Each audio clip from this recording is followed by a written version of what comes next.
Cheesy goodness, making a grilled cheese sandwich. How many of you know how to make a grilled cheese sandwich? Well, today you will learn how to make one of many recipes, as I'll be discussing how to make a homemade grilled cheese based on my experience making them and some research I've done. So first, let's discuss the ingredients that are needed for making the grilled cheese. The web article titled 50 Grilled Cheese, published in 2020, lists 50 different recipes that can be used to make a grilled cheese sandwich. But the ingredients for a classic are an iron skillet or nonstick pan, salted butter, 2 slices of bread, and 2 slices of cheddar. You can get the ingredients at your local grocery store, but I like to add a little pepper jack to my grilled cheese. Now that I've discussed the ingredients needed for a grilled cheese sandwich, I will discuss now the cooking process.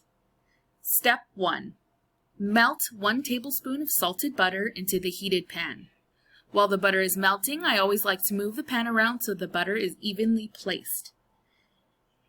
In the web article titled Butter vs. Mayo, Grilled Cheese Taste Test, published in 2019, provides information on what ingredients are better to use when making a grilled cheese sandwich. And of course, butter won.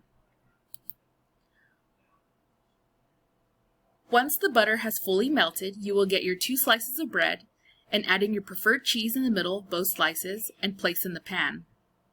I like to move around the sandwich in the butter to ensure all portions are soaked in butter.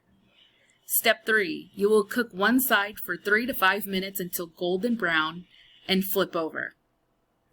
At this point, I like to add more butter to the pan to ensure we get both sides. Now that we have fully cooked and our grilled cheese is done, we will move to preparing to enjoy the gooey goodness. Finally, the final cooked product. Once the sandwich is golden brown and the cheese has melted, we will remove the sandwich from the pan onto a plate. For me, I like to cut the sandwich in half to have 2 portions of the sandwich for easy eating. In conclusion, in showing you how to make a grilled cheese sandwich, I've discussed the ingredients needed, the cooking process, and finally, the result of a perfectly cooked grilled cheese. The 2012 web article by HSW titled The History of the Grilled Cheese Sandwich has traced back the grilled cheese to the 1920s. If it weren't for this discovery, we wouldn't get to enjoy this delicious, famously culinary discovery of the grilled cheese sandwich.